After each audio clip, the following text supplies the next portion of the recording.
ရန်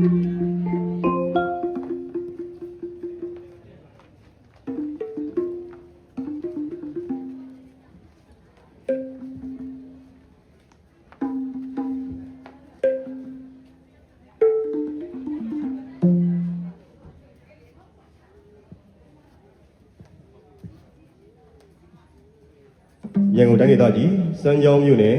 ဘာကရာတိုင်းကနာယုတ်ကျောင်းဗရဏနာယကမြို့နယ်သံဃာနာယကအဖွဲ့မူလဒွါရအကျိုးတော်ဆရာတော်အရှင်ပင်ရောက်ပါပါသာသနာ့သဘာဝစရိယကပလင်တော်ဖွင့်ငါထားတော်ကိုပြုဖွဲ့ပူဇော်၏ဖွဲ့ကံဆရာတော်ကြီးနှင့်သာသနာဒုတိယသာသနာပိုင်ဆရာတော်ကြီးတို့ဟာခန္ဓာကျင်းပရာမမင်္ဂလာမန္တန်သို့ပင့်ဆောင်မှာဖြစ်ပါတယ်ခင်ဗျာ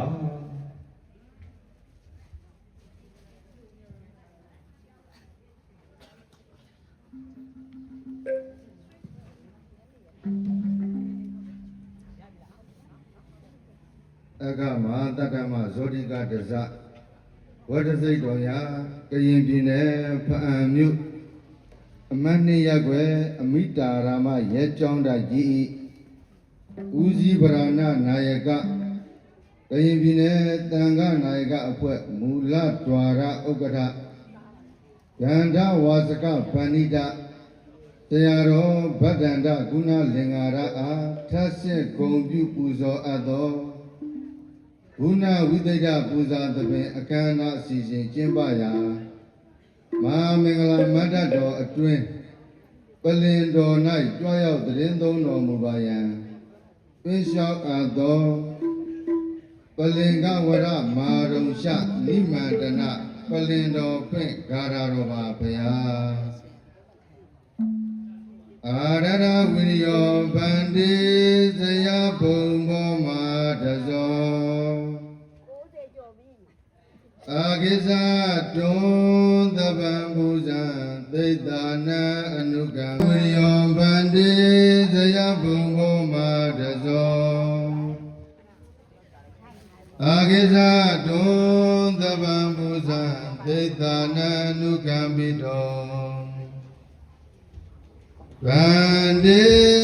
အကမဟာတတ္တမဇောတိကတဇဝေရုသကေရဲကြောင့်အရှင်မြတ်ကြီးဖရာအာရရဝီရိယောဗဒ္ဒန္တာကုဏလင်္ကာရပိကောဤဘွဲ့ကျော်ကိုမရရအောင်ကြိုးစားမည်ဟုအာခေကကြိုးစားထုတ်တော်မူတတ်သောဇယဘုံဘောသာသနာစိတ်ဓာတ်လွန်မြင့်မြတ်၍ဓမ္မသုံးမြတ်သာသနာဤလွန်စွာတောင်းပထွန်းလင်းရအောင်နိညာကြိုးစားစွမ်းပကားဖြင့်အာထာယုံကြည်ဆုံးညီတည်တဲ့ပြည့်ကျွယ်လာစွာအကမသတ္တမဇောတိကတဇဝေရုသကေအောင်ပန်းပိုင်ခြင်းဖြစ်တော်မူဝေဒသောမဟာတဇောဒေဇယသင်္သမြမမေ့ရအောင်ဒေချာမတဆောင်ထားတတ်သည်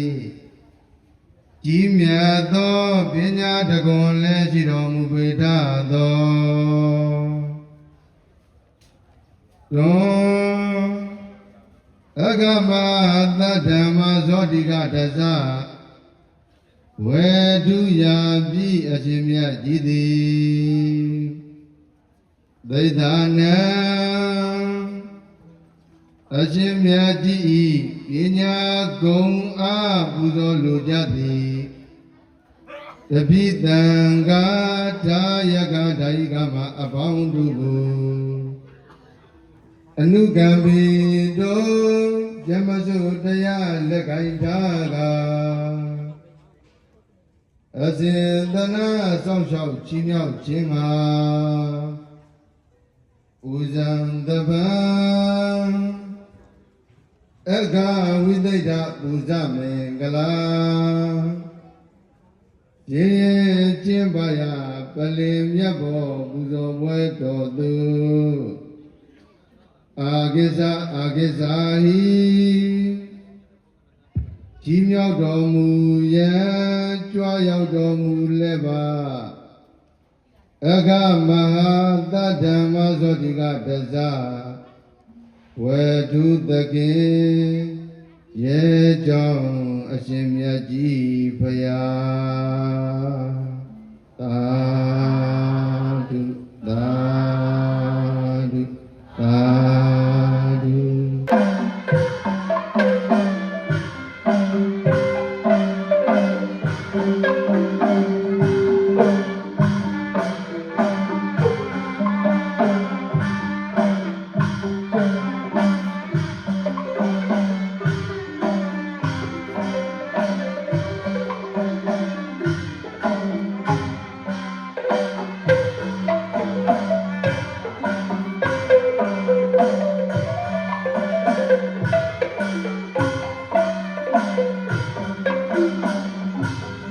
ကမဟာပရမဇောတိကရဏဝရစိတ်တော်ရရင်းရဲဘာလို့ဒီကဘာရဲကြောင်းတဲ့ဆရာတော်ဘုရားကြီးတွက်တော်လာနေပြီဖြစ်ပါတယ်ဗျာဟုတ်ပါပြီအဲ့ဒီကဘောလူကလက်အုပ်ချီး၍ဒီလိုမှုပြုတာသူ့လိုယူပေးကြပါလေပန်ကြပါဗျာ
ဘုရားတွေ့တော်ယူသေးလေးမြတ်စွာဖြောက်ချအပ်ပါတယ်ဘုရားဒီကနေ့ဘာဝနာတော်နှစ်2569ခုဒေါဇာတက္ကရာ1389ခုနှစ်တဘောင်းလပြည့်ကျော်6ရက်2026ခုနှစ်မတ်လ10ရက်တနင်္ဂနွေနေ့ဒီတော်စုကမ္ဘာမြန်မာနိုင်ငံတော်အစိုးရကစက်ကပ်ပြည့်မြင့်လူစံသည့်အခါမဟာတရမဇောတိကရဇဝရစိတ်တော်ရဘီရင်ပြည်နယ်ဖန်မြို့မှတ်2ရပ်ကွယ်မိကြဓမ္မရေကျောင်းတိုက်ဆရာတော်ကြီးသစ္စာကိုပြုပူဇော်အပ်တော်ဂုဏဝိသိတပူဇော်တပင်အခမ်းအနားအစီအစဉ်ဖြစ်ပါတယ်ဗျာအခမ်းအနားအစီအစဉ်များကိုဖတ်ကြားလျှောက်ထားဝင်ပြုပါဗျာအစီအစဉ်1အခမ်းအနားကိုသမောတ္တ3ကြိမ်ရစ်စုဘုရားတော်ကြီးဖွင့်လှစ်ခြင်းအစီအစဉ်2နိုင်ငံကျော်တိဗ္ဗရှင်ဒေါ်ရည်သက်ပူဇီတော်ရည်သက်နေရည်သက်မြန်မာတိရည်တပ်ဖွဲ့ကကျူချာနာဓမ္မတိတိပူဇော်ခြင်းအစီအစဉ်3နိုင်ငံတော်ဩဝါဒစရိယမူလဒွါရနိကာယဒုတိယပန္နနာပိုင်းဆရာတော်နိယုဒ္ဓယောကျောင်းသူတို့ပြည်မြို့ထမ5ပါးသီလခံယူဆောက်တည်ခြင်းသံဃာတော်ရှင်သူမြတ်များကသပိတိယောဝိဝိဇ္ဇတုစသောလက္ခဏာတော်တို့ဖြင့်ရုပ်ဖတ်ပူဇော်ခြင်းအစီအစဉ်4အေယာရီတိုင်းဒေသကြီးညောင်းမြမြို့တိုက်သည့်ပြည်တော်ဒါယောကျောင်းတိုင်တိုက်ကျက်နာယကသာသနာ့ဓမ္မစရိယသာသနာဇောတိပါဠဓမ္မစရိယ6ပါးမြောက်တိပိဋကပါဠိပါဠိကိုအရှင်ဝိကလာပိဝံသကဝေကံဆရာတော်ကြီးထေရုပ္ပတ္တိ ဘဝဖြစ်တော်စင်အချင်းကိုဖတ်ကြားပူဇော်ခြင်းစီစဉ်ကလေးတန်ရှင်တကြိုဟန်ရေးသားပူဇော်အပ်တော်အကမဟာအကျော်တို့ဆရာတော်ဓမ္မဒီဂီတဖြင့်ရည်သက်နေရသက်မြမမှုဒီဂီတအဖွဲ့ကတည်ကျူးပူဇော်ခြင်းစီစဉ်6ရန်ကုန်တိုင်းဒေသကြီးစမ်းချောင်းမြို့နယ်ဝါကရာတိုင်းမော်တော်ကျောင်းဗရဏနာယကမြို့နယ်တန်ခနာယကအဖွဲ့ဝင်အရှင်ဥဒ္ဓမာလင်္ကာရဘာသနာ့ဓမ္မစရိယဝိနည်းဝိတုကအကဝိသတပူဇာဘာမင်္ဂလာဂါထာတော်များကိုဖတ်ကြားပူဇော်ခြင်းစီစဉ်ခွင့်အကမန္တမဇောတိကတ္တဇဝရစိတ်တော်နဲ့ဝရစိတ်တော်အဆောင်ရောင်ကိုပြည်နယ်လူမှုရေးရာဝန်ကြီးဦးစောတွန်းအောင်ကိုစားပြည်နယ်သာသနာရေးမှူးဦးထိလိုက်မှစက္ကတ်ချင်းပြည်ရင်ရှိပြည်သူတော်ရှင်မူလဒွါရအာနိကမိကအုပ်ဖို့ဆရာတော်ဘုရားကြီးပုံတော်ဟာစက္ကတ်လူတန်းချင်းနဲ့ဘွဲ့ခံတပ်ဖို့ပါတက်လူပူဇော်ခြင်းစီစဉ်ကိုပူဇော်ဘွဲ့မှဒီလူရှင်များကလူငယ်များစက္ကတ်လူတန်းချင်းနဲ့ဂုဏ်ပြုတော်များပြန်လည်ချီးမြှင့်ခြင်းစီစဉ်30ဒီယာပီတိုင်းဒေသကြီးလန်ကနာယကအဖွဲ့မူလဒွါရဥက္ကဋ္ဌရေကြီးမြို့ဒီပါညိုကျောင်းဗရဏနာယကဆရာတော်ဗရဏဘောဓိကုန္ဒလကလူတန်းမှုအစုစုတို့အတွက်ရည်ဆက်သုံးချအမြပေးဝေခြင်းစီစဉ်17အခမ်းအနားကိုဗုဒ္ဓသာသနာစစ်တမ်းတတူ3ရေရွစုစုတောင်း၍ဘူဇာမင်္ဂလာအခမ်းအနားကိုအောင်မြင်စွာပြည့်မြောက်ခြင်းတို့ဖြစ်ပါတယ်ခင်ဗျာသို့ပါ၍ယခုချိန်မှစပြီးအကမဟာတရမဇောတိကတ္တဇဝရစိတ်တော်ရာဝရဏကုဏလင်္ကာရမဟာထေမြတ်ဤကုဏဝိကတပူဇော်သဘင်စတင်မှာဖြစ်တဲ့အတွက်ပြောရတော်မူလာကြကုန်သောဇာတော်သားတော်ရှင်သူမြတ်တို့နှင့်အပရိသအပေါင်းတို့ကအခမ်းအနားကိုနမောတတ3ကြိမ်ရစ်ဆိုဖျားကြော၍ဖွင့်လှစ်ပေးပါရန်ယုတ်တိလေးမြတ်စွာလျှောက်ထားပန်ကြားအပ်ပါရဖျားနမောတတဘဂဝတောအရဟတောသမ္မာသမ္ဗုဒ္ဓတ္တနမောတတဘဂဝတောအရဟတောသမ္မာသမ္ဗုဒ္ဓတ္တနမောတတဘဂဝတောအရဟတောသမ္မာသမ္ဗုဒ္ဓတ္တသစ္စာမှာပဲနိုင်ငံကျော်တိတန်ရှင်လူရည်သက်ဦးစီးတော်ရည်သက်နေသက်မြမမှုဒီဂီတအဖွဲ့ကဒုမချာနာဓမ္မတီးဖြစ်ဂုဏ်ပြုပူဇော်ပေးပါရန်ပန်ကြားအပ်ပါတယ်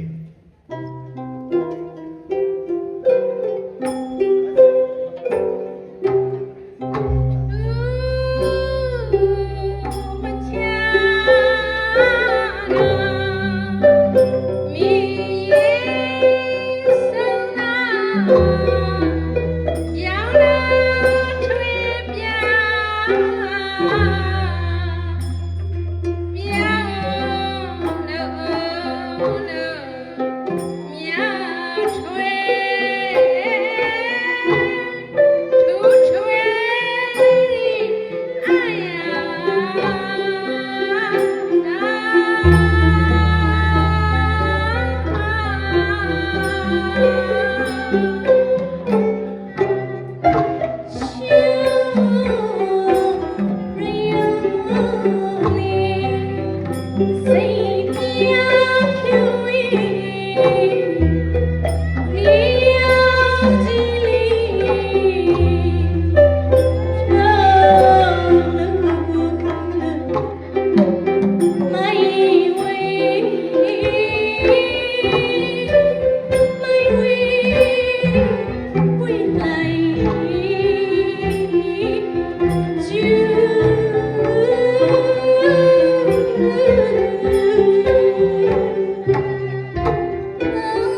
လျှောက်ထားအပ်ပါရဗျာ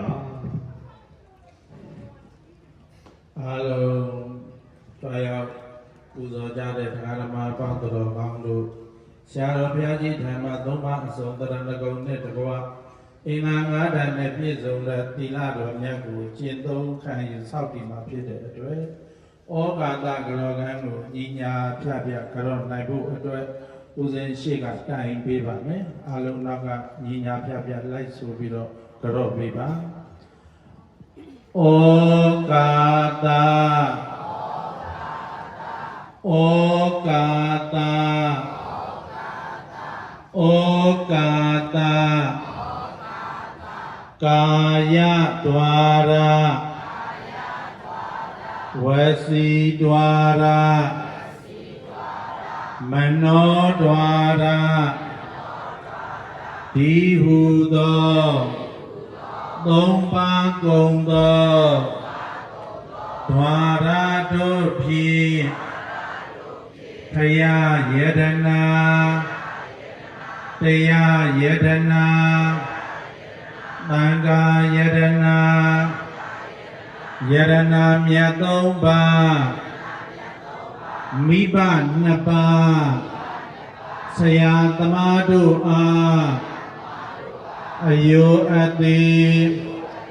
အလေးအမြတ်လက်အုပ်ချီမိုးရှိခိုးပူဇော်ဖူးမြော်မှန်လျှော့ကရောပါဤအရှင်ဖယားဤသို့လက်အုပ်ချီမိုးရှိခိုးပူဇော်ဖူးမြော်မှန်လျှော့ကရောရသောကုသိုလ်ကံစေရနာတို့ကြောင့်လူနာချမ်းသာမဟာတံပတ္တိဝိမောက္ခဇံမေလေးဝါဖိုလေးတံနိဗ္ဗာန်ချမ်းသာတရားတော်မြတ်ကိုရပါလိုဤအရှင်ဖယားတိုင်ဥချာဒီလိက္ခာလိက္ခာဟုတ်တာဘုရားဤနောသတ္တရောဓမ္မဝတ္တံဒီအာယောနောဒုက္ခဗလံဒေသနာပါဠိလာရှိသည်နှင့်ဖြစ်ခိုးဤတရားမြတ်တို့ဤတရားယုတိပြုကြီးတရားပြုလို့ဘုရားဇာတိတော်ယရနာမြတ်သုံးပါးဆရာသမားတို့က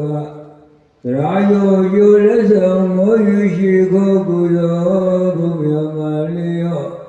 ဘုရားရာကောသာကုသိုလ်နာပနာမဝိတကိသကရောကုသိုလ်ကံစေနာတို့ရာအနိစ္စဘေဒယမကသိဘောရေကိလောညရာကိုနေပြီးရှောင်းတဲ့သီလရဏသာဂိပါရမီကုသိုလ်မငြိညိုပဲဝိဝါတို့တို့နဲ့မဘောကိုရလွယ်ရောက်လွယ်ကြသည်ဖြစ်စေအဟံဘာတိဒီရဏိနတဟယေသသီလဓမ္မယသာမိအနုက္ခကတဝါသီလတိထမေဘန္တိဒုတိယပိတတိယပိအဟံဗန္တိဣဒရဏိနသဟပိသသီလဓမ္မယသာမိအနုက္ခကတဝါသီလတိထမေဘန္တိယမဟာဝရာမိနဝရေထနမောတတ္တဗုဒ္ဓဝါတောရာတောသမ္မာသမ္ဗုဒ္ဓတ္တ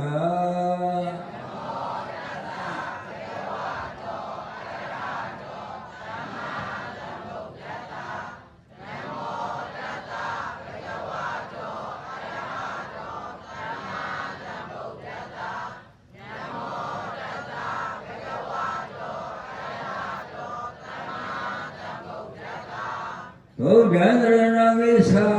မိဓမ္မသရဏဂိသာမိသံဃသရဏဂိသာမိ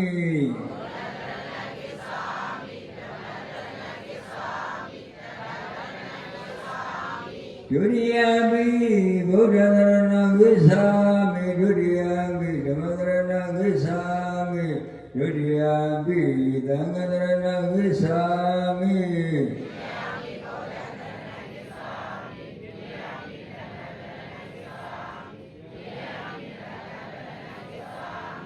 တတိယပိဗုဒ္ဓသရဏဂိသာမိတတိယပိဓမ္မသရဏဂိသာမိတတိယပိသံဃသရဏဂိသာမိ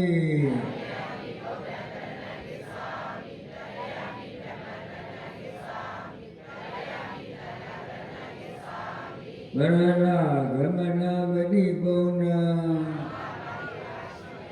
ဘာနာတိပါဒဝေရမိသိက္ခာပရသမာဓိယာမိအာဒိနာဒါနာဝေရမိသိက္ခာပရသမာဓိယာမိကာမေတုမိစ္ဆာစာရာဝေရမိသိက္ခာပရသမာဓိယာမိ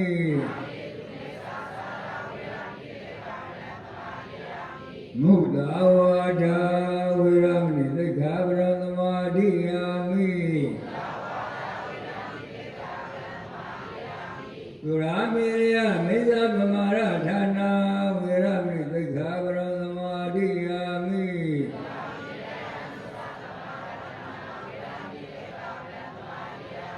ဣဒံမေပုံယံအာတုခယံမဟာဟောတုဣဒံမေသီလာနိဗ္ဗာနတ္တပိစယောဟောတုသတိရဂရောကတဝါအပမတိနသမ္မာဒိဋ္ဌာ ဂါထာတို့ကိုရပတ်ပူဇော်မှာဖြစ်ပါတယ်ဗျာ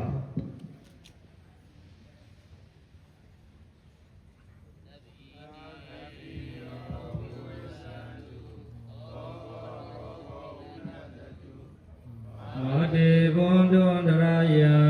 ဒုခိတိကာယုကောဝါအဘိဝါရဏဣလိတံနေသံဟောတာပစာယိနောသတ္တရောဓမ္မာရောတံတုအာယုဝနောဒုက္ခပလံအာဒုအာဒုအာဒု ဆက်လက်ပြီးအေယာဝတီတိုင်းဒေသကြီးမြောင်းမြမြို့တိုက်တိပစ္စောဒါယုကျောင်းတိုက်တိုက်ကျက်နာကသာသနာ့သတ္တဗာစရိယသာသနာ့ဇောတိပါဠဓမ္မစရိယ6ပါးမြောက်တိပိဋကပါဠိပါဠိကိုအရှင်ဝိမလာဘိဝံသကဝက်ကံဆရာတော်ကြီးထေရုပ္ပတိဘဝဖြစ်တော်စဉ်အချင်းကိုဖတ်ကြားပူဇော်ပေးပါရန်ယုပိစွာလျှောက်ထားအပ်ပါတယ်ဗျာ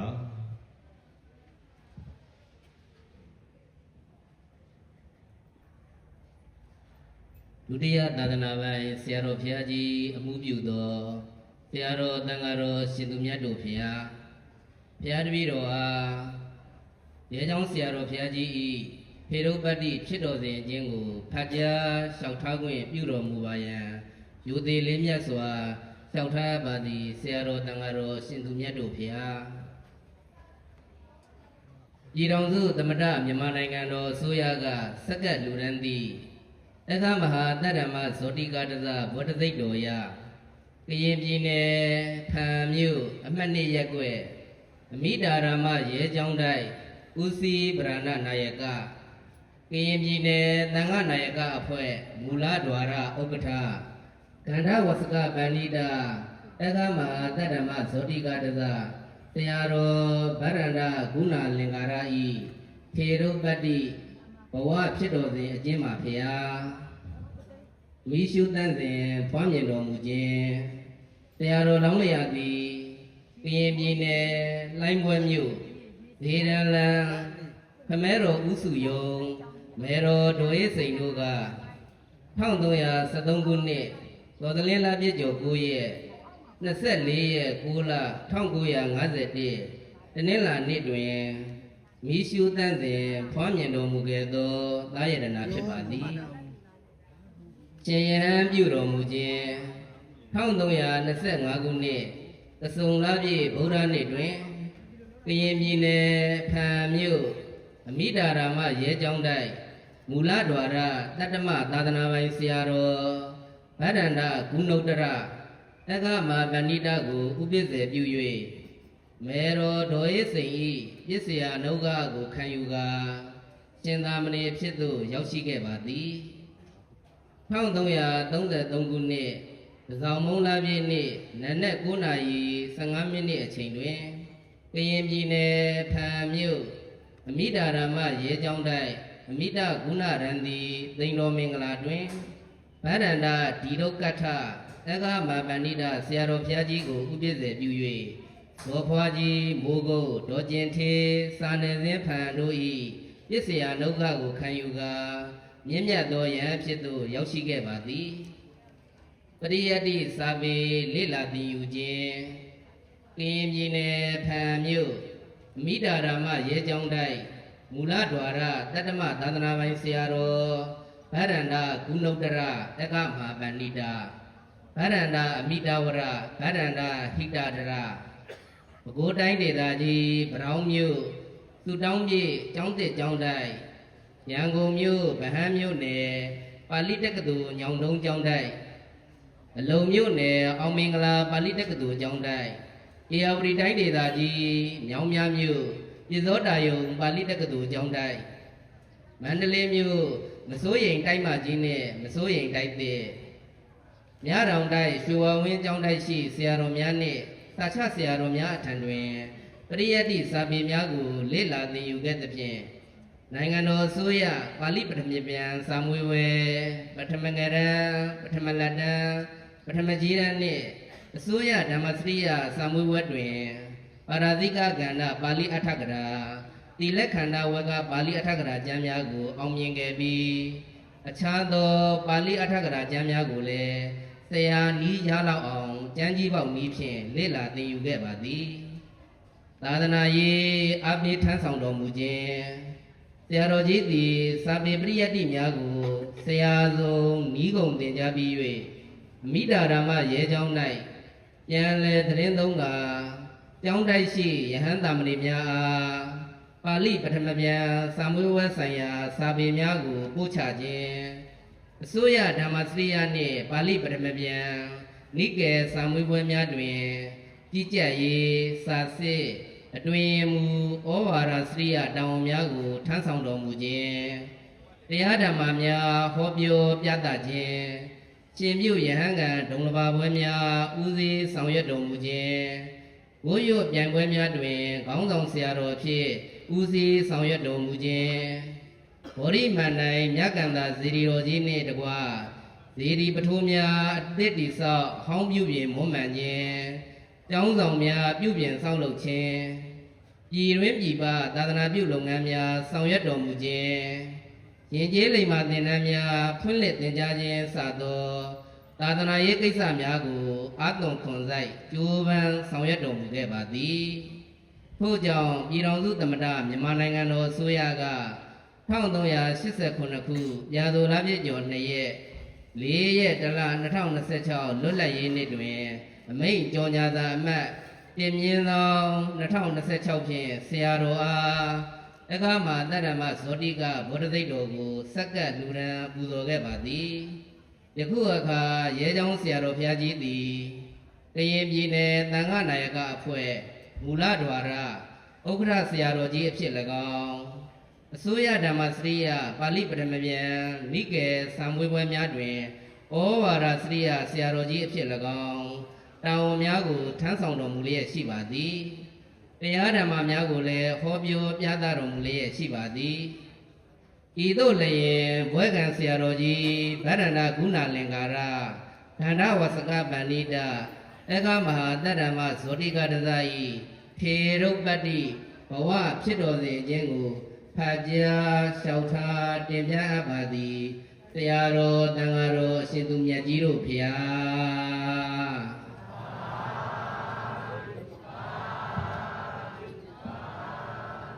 ရည်ရည်သက်နင်းရည်သက်မြမတေးဂီတအဖွဲ့ကဂုံပြုတီကျူးပူဇော်မှာဖြစ်ပါတယ်ခင်ဗျာ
ဘောတရားပြလို့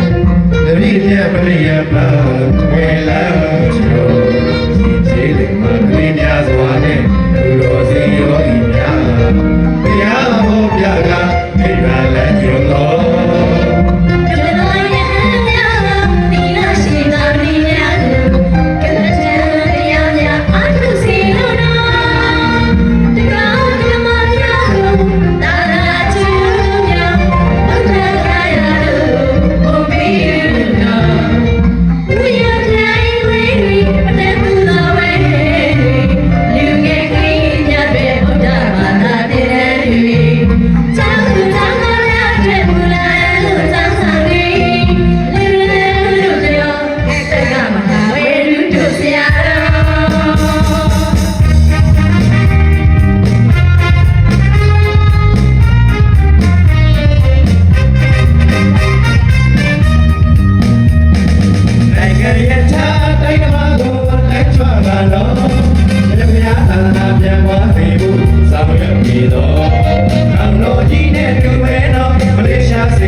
ဆက်လက်ပြီးရန်ကုန်တိုင်းဒေသကြီးစမ်းချောင်းမြို့နယ်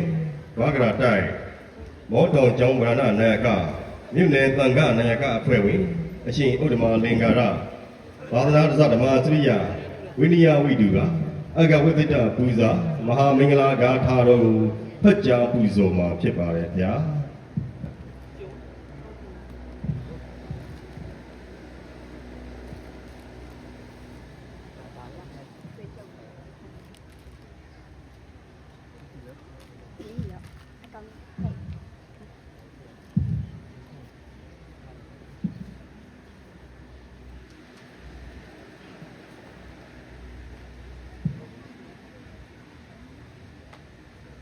အကမဟာတတ္တမဇောတိကတဇဝတ္တစိတ်တော်ရကရင်ပြည်နယ်ဗအံမြို့အမှတ်2ရပ်ကွက်အမိဒါရမရဲကျောင်းတိုက်ကြီးဤဦးစီးဗရဏမဟာနာယကကရင်ပြည်နယ်သံဃာနာယကအဖွဲ့မူလဒွါရဥက္ကဋ္ဌကန္ဓဝါစကပန္နိတ ဆရာတော်ဗဒ္ဒနာဂုဏလင်္ကာရအားထက်ဆင့်ဂုံပြုပူဇော်အပ်သောဂုဏဝိသိဋ္ဌပူဇာသဘင်ခန္ဓာ၌မြောင်များမြို့တက်တဲ့ပိဇောဒါယုံကျောင်းတိုက်တက်ကြက်မဟာနာယကဗရဏဝိမလာဘိဝန္တနှင့်ဘုရားတပည့်တော်မောင်းတောင်အရှင်ဥဒ္ဓမတို့ရေသာပူဇော်၍ဘုရားတပည့်တော်ယောဂပူဇော်အပ်သောထေရပူဇာဂါထာတော်များပါဗျာအာဂါတေဒါရရူပေဘုံနာသံတော်ဝသောပတိအာဂါတေဒါရရူပေဘုံနာသံတော်ဝသောပတိသာသနေသိတ္တရူပေထေရောနောပရိဝါရိတောဘွန်တော်မြင့်မြတ်ဖြူစင်ပညာရှင်မှုဤတွင်တတ်မှတ်ဘွယ်တော်မြတ်ကိုနေအကိုဇောကုံနှင့်လျော်အောင်ရည်ရောမှန်းစပြုလုပ်ကြသည်ဂုဏတံပင်ဆင်ရင်ခြင်းပါဣဒာနတောရောက်လာကြညာတပည့်သံဃာများနှင့်ဓမ္မပေါင်းအိုသူတော်ကောင်းတော်အာဂတိအာဂလွင်ပြင်းထကောင်းခင်ဟုခေါ်တွင်တတ်မှတ်ဝိဟိယ၌တာရရူပေဟိရောင်ကြီးစွမ်းအားမတူညာလဲစံအားရှိသည်များထွန်းတောင်းပါသည်မြာလာတောင်းတောင်းကျေတရားပေါင်းတို့သည်ပရိဝါရီတောဝွန်ကျင်ပချာရဲ့မျက်နာမှာဝိုင်းကလက်ပတ်ချံရအပ်သောပုံနာဆန်တော်ကဗ္ဗတဇာခေါ်ဆိုရသည့်ရောင်ဝါပြေထွန်းလာပြေဝန်းကြည်သည်သောဗတိဤဝါချွန်းချွန်းဤကိုစီတည်တော်ဣတိနှလုံးရှင်ကြီးပြုံး၍မငုံနိုင်ပွဲလွန်တဲ့တကဲ့တော်ဧဝမေဝပုံစံနိုင်ညဗမာထား၍မချဓမ္မောအလားတူစွာသာလျံသာသနေဗုဒ္ဓဖယားဟောမြဲကြွား၍တိထသမတ်သာနာတော်မြဲကြီး၌သိတ္တရူပေဟိဆရာစကားဝညွတွား၍လေးစားကြည်ဖြူနာယုကြာညာတပည့်တန်ခါဓမ္မများတို့သည်ပရိဝါရီတောတက်ဆုံးအတင်ရွက်ကုန်လွင့်၍အတင်ဆောင်စွာဆွမ်းပကားဖြင့်ခါသာစိကချံရအပ်သောနောထေရောတို့မြတ်မိကိုလွန်နှင့်လို၍ကြီးညိုအားထာကျေးဇူးတော်ရှင်ရဲ့ကြောင့်ဆရာတော်ဘုရားကြီးသည်သောဗတိဝတ္တဖရဏပိတိဂုံစီထိတောဤရှုမဝကုံမောင်ခတ်သဖြင့်လောကအလယ်အိုတင်းတယ်လွားပါပေစွာတကံမဟာဒေရကမဟာတတ္တမဇောတိကံတဇံမဟာဒေရကမဟာတတ္တမဇောတိကံတဇံဥဇိတံနရဒေဝေနာတံပုဇေမဟိတဝဟံဗန္တေသာသနာအယောင်ထွန်းလင်းပြောင်းဖို့စံဆောင်ကြိုးစားအိုးကျေးဇူးတော်သခင်ရဲ့ကြောင့်ရှင်မြတ်ကြီးဖရာနရဒေဝေနံအမိမြမစီပင်သာဖို့လွန်စွာကြိုးစားစွမ်းရည်များဖြင့်မအားနေညဆောင်ရွက်ကြသည်မြန်မာအုပ်ဆောင်ထုတ်ကောင်မှန်ကင်းပြည့်ရှင်မင်းသည် ကိုစီတံဂုံနှင့်တရဆက်ရှင်အ၍စကယီယောအဂမသတ္တမဇောတိကတဇာဘဝတစီတော်ဖြင့်ပူဇော်အပ်သောဟိတဝဟံမိမိသူရဘာနဝသာတို့ကြီးပွားလေအောင်စွမ်းစီပွားကိုစွမ်းဆောင်နိုင်ပေထသောအဂမသရမဇောတိကံတဇံသာသနာစိတ်ဓာတ်လွန်မြင့်မြတ်၍သရမသုံးပြသာသနာတော်ဤလွန်စွာတောက်ပထွန်းလင်းရအောင်နေညာကြိုးစားစွမ်းပကားဖြင့်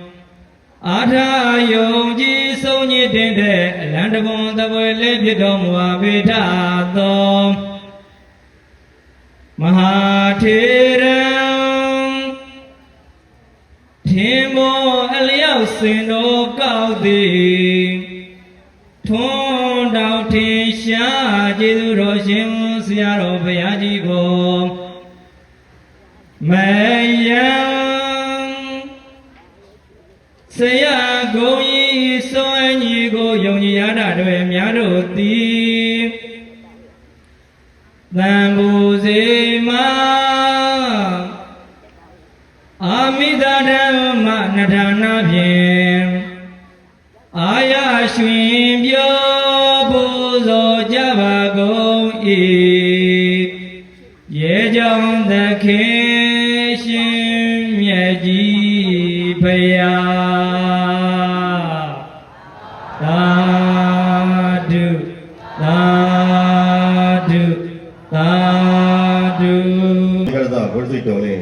ဘောစိတ်တော်အဆောင်ရောင်များကိုစက္ကပ်ပေးနိုင်ပါရန်ပြည်နယ်အစိုးရဖွဲ့ပြည်နယ်လူမှုရေးရာဝန်ကြီးဦးစောထွန်းအောင်ကိုစားပြည်နယ်သာသနာရေးမှူးဦးထေးလိုက်မှစက္ကပ်ပြီးပါရန်ပန်ကြားအပ်ပါလေခင်ဗျာ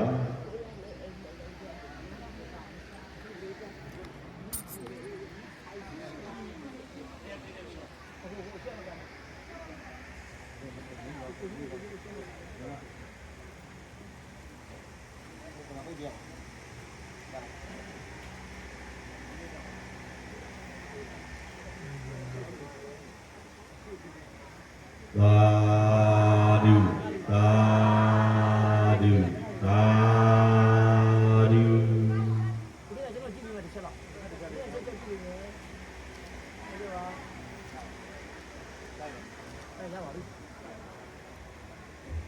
ဘယ်စိတ်အဆောင်ရောင်ကိုစက္ကပ်မှာဖြစ်ပါလေ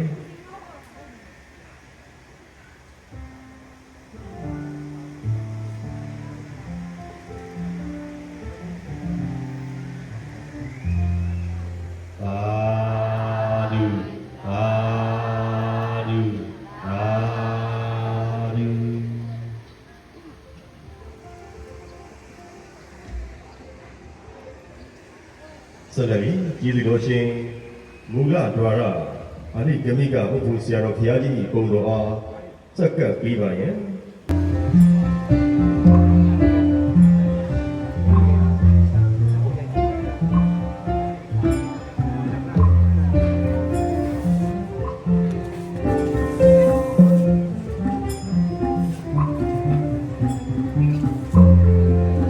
ကျေးဇူးတော်ရှင်မူလဒွါရအနိကမိကဥပ္ပုဆရာတော်ဘုရားကြီးပုံတော်ဖြစ်ပါတယ်ဗျာ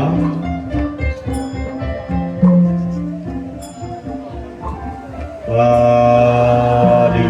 သာဓုသာဓု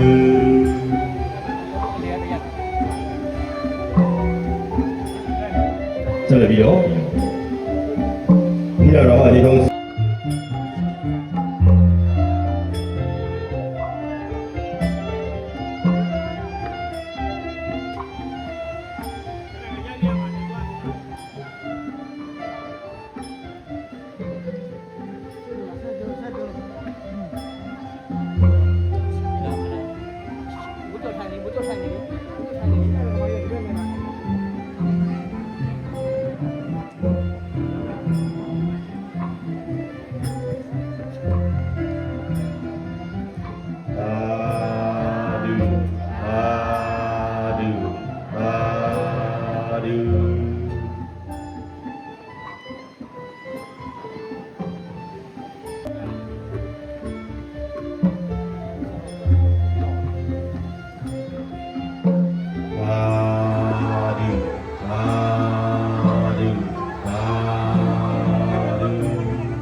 ကျောင်းတိုင်း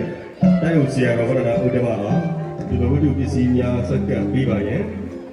ရန်ကုန်မြို့ခြေတိုက်လာရင်ဆိုင်မှာစက္ကပ်ပေးပါရဲ့ပန်ကြားပါရခင်ဗျာ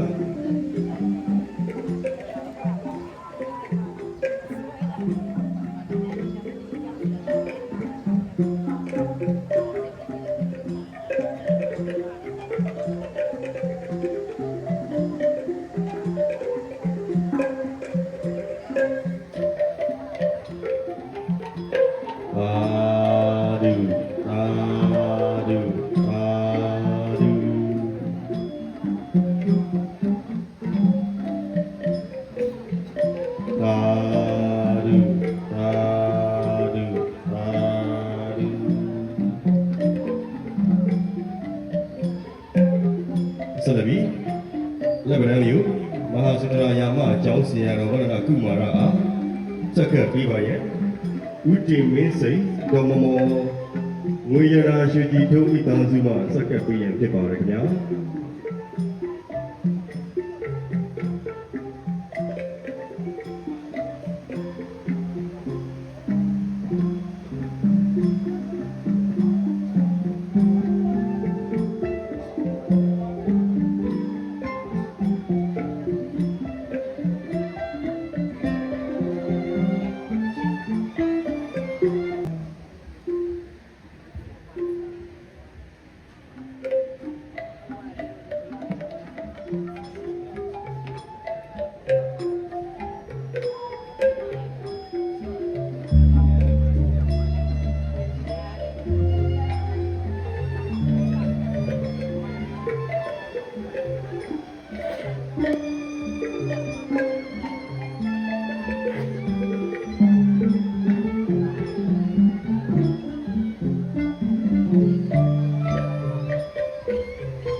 ဆက်လက်ပြီး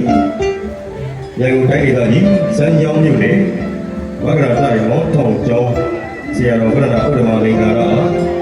လူမှုပစ္စည်းများစက္ကပ်လူရန်ပေးပါရဲ့ဥဆိုတဲ့ဒေါ်မြင့်မြင့်ခင်သုံးဆုံးလေးလေးစတူပိသားစုအားဒီကြောင့်တော့ပိုင်ကြပါရခင်ဗျာ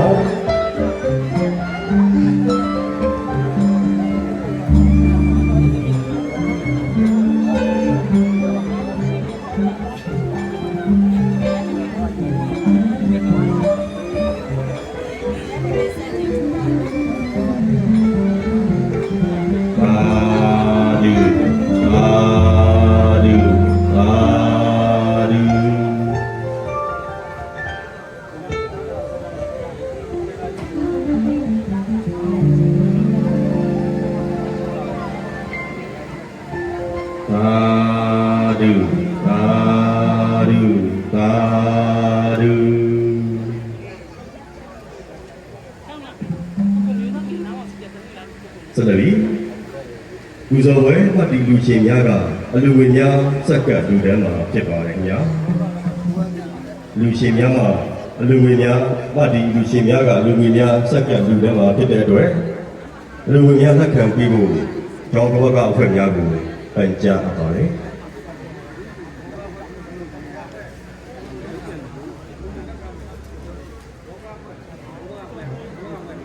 တော့ဘကအဖွဲ့များလက်ခံပေးဖို့နေရာယူပေးပါရန်ပန်ကြားအပ်ပါတယ်ခင်ဗျာ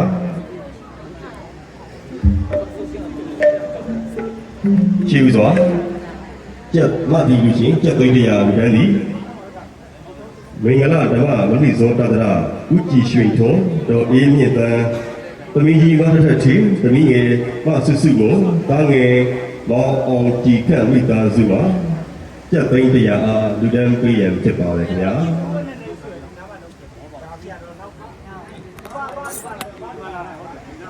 တရားအားလူဒန်းမှုဖြစ်ပါတယ်ခင်ဗျာတစ်ဆက်တည်းပါပဲကွန်ပျူတာတန်းတော်ကိုလည်းပြန်လည်ပြီးအပ်မှာဖြစ်ပါတယ်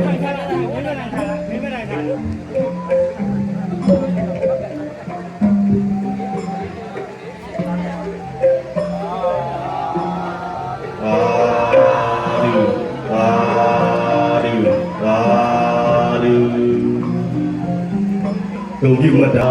ဒူကုန်ပြုအာ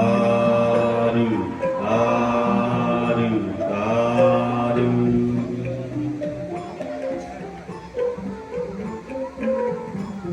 ဆလဘီဘာဒီလူဝင်တပိန်တရားလူတန်းဒီပြည်ဒီနယ်ရက်တက်ဖွဲ့ရေမူကြီးဘောမော်ဦးဒုံမူလာမိသားစုမှာစက်ကပ်မှာဖြစ်ပါတယ်ညာ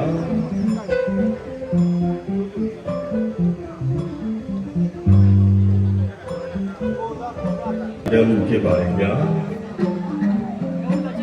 အာဒူအာဒူအာဒူဂုံပြုမတ်တန်တော်ပြန်လည်ပြီးအမှာဖြစ်ပါတယ်အာဒူသာ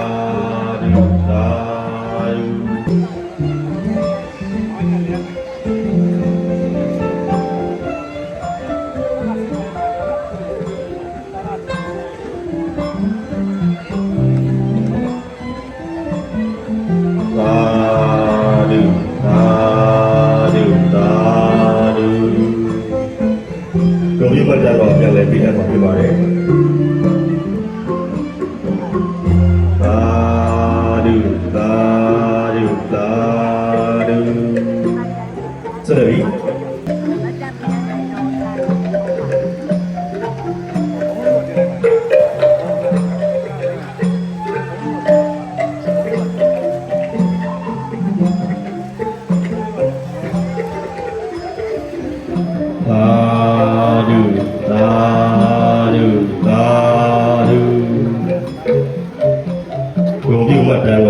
ပြန်လဲပြီးအပ်မှာဖြစ်ပါတယ်သာဓုသာဓုသာဓု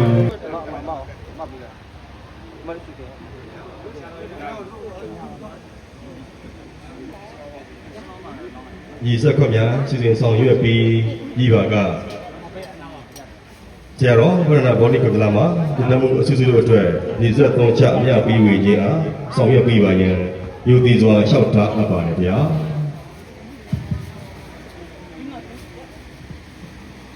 ဘုရားဆိုကြပါဦးအရှင်ဘုရားဘုရားတပည့်တော်တို့သည်ဘုရားပူဇာမင်္ဂလာခါ၌ဘုရားမှုရှိသောသံဃာတော်အရှင်မြတ်တို့ဤသံဃာဘုံကိုအာယုပြု၍ဘုံမြတ်စွာသောဆွမ်းခဲွယ်ရှုချင်ရတာဘုရားတို့ကိုဆက်ကလူရန်ခြင်းရဏကိုငါးပါးသီလခံယူခြင်းရုပ်ဖတ်အပ်သော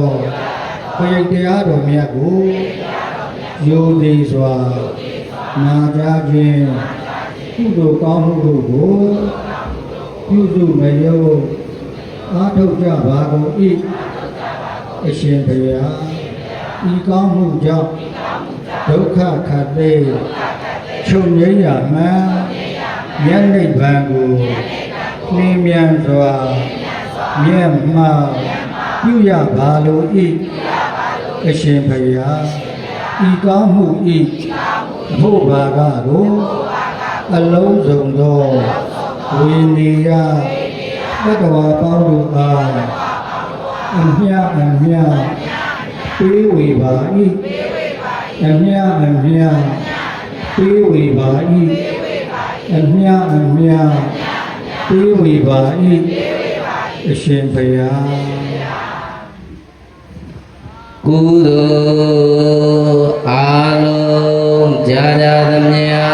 အမြယူတော်မူကြပါကုန်လောသာဓုသာဓုသာဓုကုသိုလ်အာလုံးကြာကြာသမျှအမြယူတော်မူကြပါကုန်လောသာဓုသာဓုသာဓုကုသိုလ်အာလုံးကြာကြာသမျှအမြယူတော်မူကြပါကုန်လောသာဓုသာဓုသာဓု သူစုတောင်း၍အခမ်းအနားအောင်မြင်စွာပြည့်ပြောက်ပေးပါရန်ယုံကြည်လေးမြတ်စွာလျှောက်ထားပန်ကြားအပ်ပါတယ်ဗျာ ဗုဒ္ဓသာသနာစိရန်ဒိဋ္ဌတုဗုဒ္ဓသာသနာစိရန်ဒိဋ္ဌတုဗုဒ္ဓသာသနာစိရန်ဒိဋ္ဌတုသာဓုသာဓုသာဓု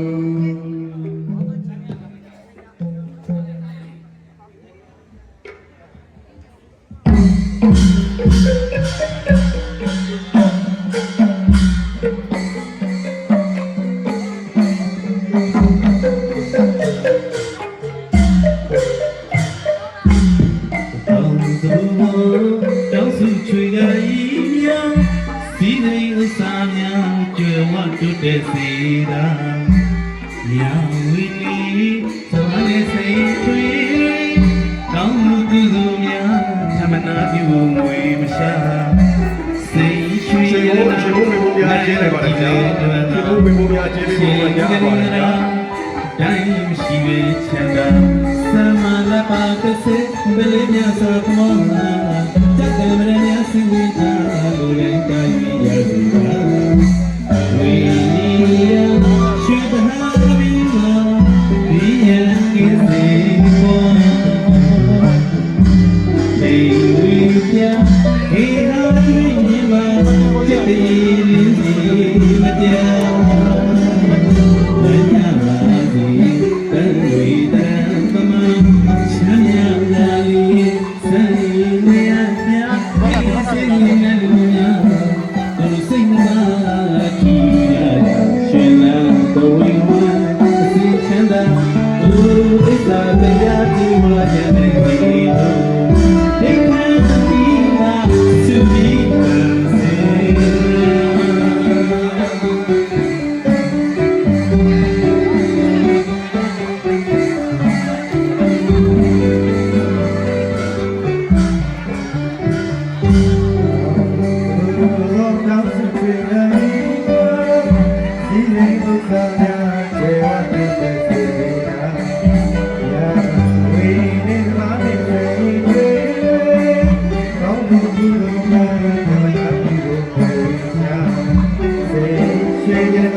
နေရာယူပေးတာကိုပဲကြားပါရစေဒီစိတ်ကြမ်းဆိုင်ရပြန်ဒီနေရာဝါဒလက်ကြရစေကပြရဆရာတော်တော့ဘာအိုက်ပါပြီးတပြရကများဒီနေရာယူပေးတာကိုကြားပါရစေဆရာတော်တော့ဘာအိုက်ပါပြီးတပြရကများကောင်းပြီပြန်တလို့မနီးနေရာယူပေးပါ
ဒီဝါရသာနေရာယူမယ်ဒီဝါရသာနေရာယူမယ်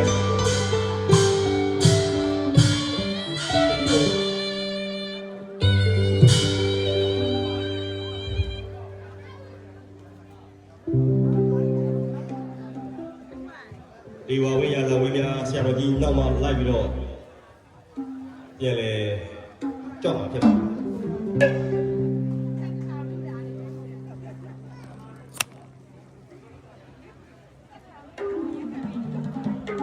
ဆက်လက်၍ကရင်ပြည်နယ်ဗဟန်းမြို့မိတာယာမှာကျင်းပရဲကြောင်းတန်းကြီး